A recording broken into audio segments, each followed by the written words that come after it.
Let's create an AuthController. PHP Artisan Make Controller.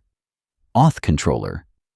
Open app http controllers AuthController.php. Create the register function.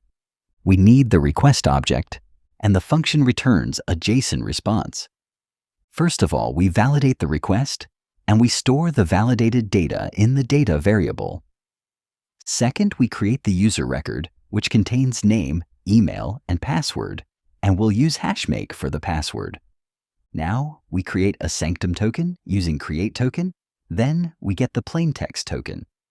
Finally, we return the JSON response with a response message, token, user details, and the status code. Now, make sure the user model uses Sanctum tokens.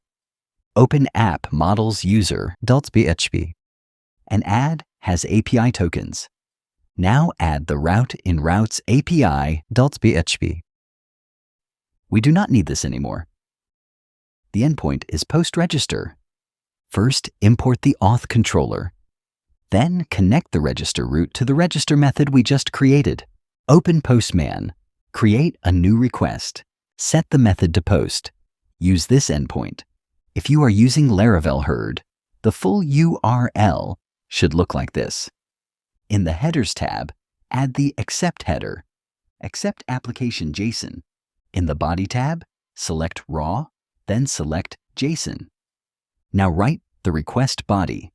We need the name, email, password, and password confirmation. Send the request. You should receive a 201 created response with a token. That token is the key to the protected part of the API. Registration works. Next, we create the login endpoint so existing users can get a new token. If this lesson was helpful, subscribe and continue with the next video in the playlist.